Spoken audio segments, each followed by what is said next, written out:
Hey guys, so today I'm going to be making a video that I've really been meaning to make for about 2 months now, and that is a review of this gun.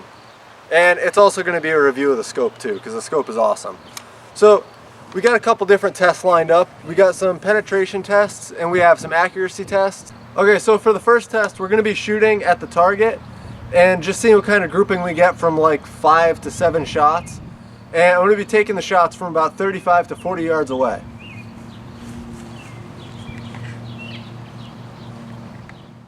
One of the things is how you load this gun, and I've never had a gun that loads like this.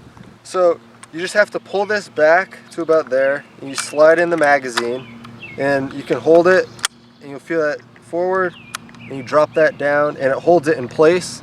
So now the magazine's not coming out, and then to load it, it's pretty easy. You just got to make sure you pull all the way back until it clicks, and you see that turn. And then it goes forward and you're good to go. Okay, so you see we got the target over there. We're about 35 to 40 yards away. Let's start taking some shots. Here, you know what? I almost have to lay down to do this. Or have something, here, hold on.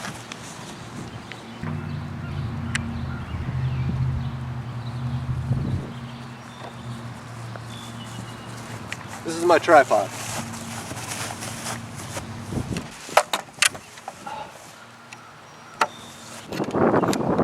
That doesn't seem wobbly at all. Okay, here we go.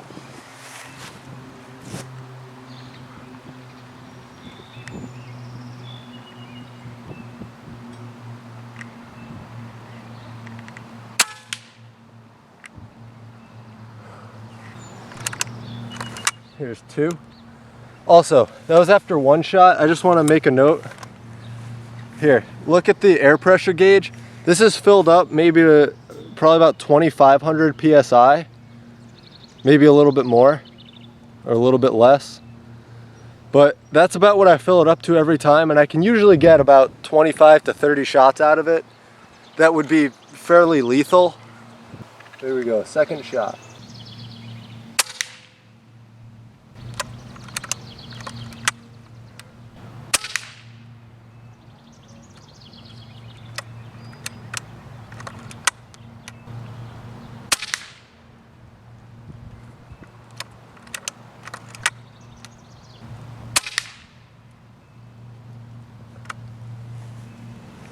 Okay, let's go check it out. Okay, so these are the nail holes and those are the shots. So you can see they were all pretty clumped. They all went a little bit high, so it was really just to show the grouping, and that's the kind of grouping that you get. Okay, so now we're gonna try shooting at the water bottles. We got 4 of them lined up that are full of water, and 1 beer can at the end that has just a little bit of water in it so the wind doesn't knock it over, but we're gonna see if there's any shrapnel that hits that. I don't expect it to get through the 4 water bottles though.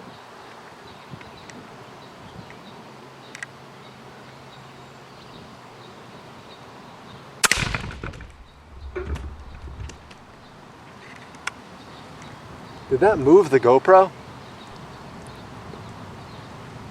The GoPro's yeah, I think it did a little bit.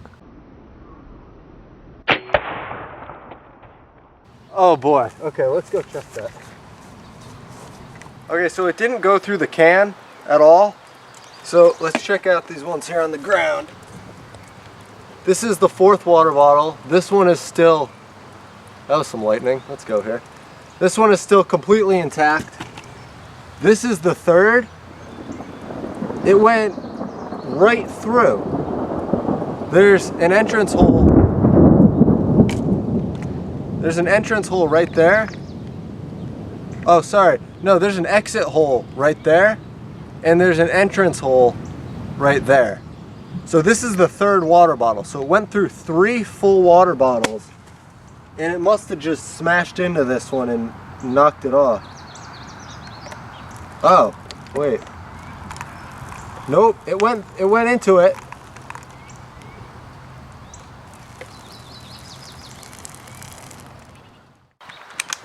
Okay, so now we're going to be shooting at the frying pan, and it's a busted frying pan, which kind of makes me laugh, a busted frying pan. Like, the pan still works, but we were going to throw it out, so I'm going to shoot it instead.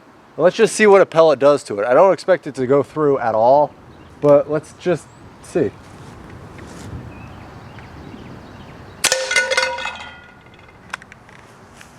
Okay. Let's take a look. Whoa! Whoa! Okay. Just take a look at that.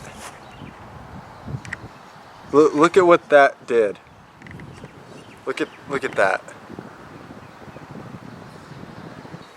I did not think it was going to do that to this. This is, I mean, it's an aluminum pan, but I didn't think it would do that. Okay, so next up, I have a face shield, and it's just, I mean, it's just that. It's like a plexiglass face shield. So let's see what it does to it.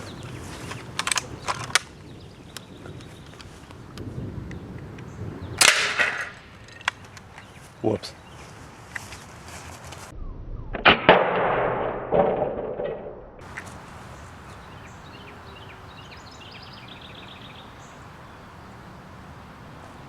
Okay. So this is the piece that flew off.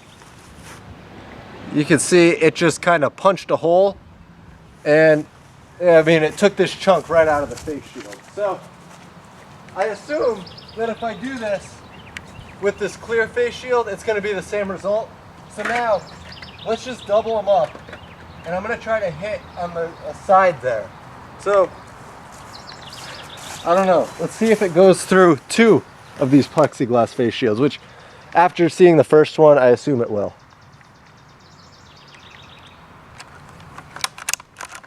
Forgot about that.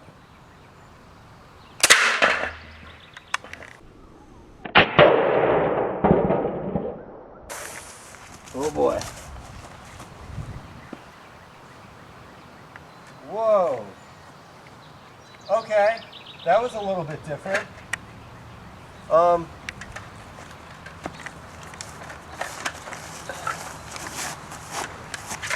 So this is the second one. It dented that right there. I don't know if you guys can see that. It's a very slight dent. This was the first one. That's a real dent. That didn't go through. It just dented the heck out of it. So seeing as it didn't even go through this one, I'm just gonna throw this one back there and see what it does. Okay, so now we're just gonna try to shoot at the clear plexiglass. See what happens.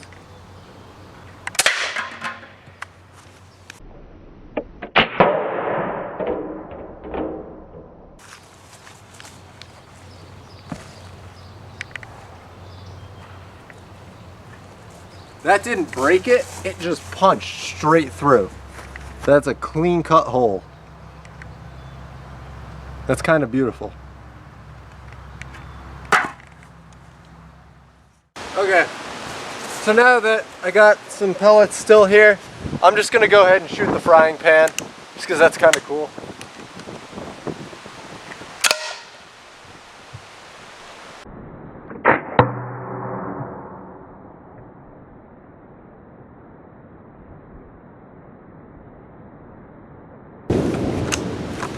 So the last one I got, let's see what it does.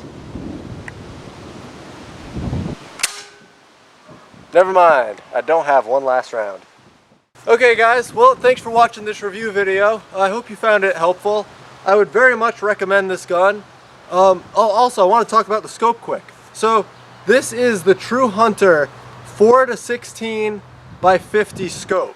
It has an adjustable optic and it's extremely clear. Easily the best scope I've ever bought. I think it was like $130. It has the light up reticles, so you can make it green or red, and I'm going to be using that more when I do night hunting. I don't use it for daytime hunting because it's kind of pointless, but I would very much recommend this scope. I only had to adjust or tighten it down to the Picatinny rail here once, and that was probably about 2 days after I put it on. I did some shots, and then I had to come back and tighten it. And I haven't touched it again since then. It's been, oh god, probably a month and a half since I've had to tighten this scope up. And I've only had to sight it in after the first time, I've only had to sight it back in twice. And I've gone hunting with it a lot. And I mean, this thing, it gets hit on branches and trees and it gets caught on stuff. The gun falls over sometimes. There's some people that lean my gun up against a wall and rest the scope on it. And I can come out and I can pick off house sparrows after that. And this scope, it doesn't go out of sight like a lot of the other scopes I've used. I can't tell you about all the hassles that I've had with scopes in the past. And this one solves all the problems. And it was very cheap for what I ended up getting. Okay, so I'm going to put a link to the gun and the scope in the description below. And I hope you guys liked this video. I found it pretty entertaining to shoot. So be sure to like and subscribe, and I'll see you guys next time.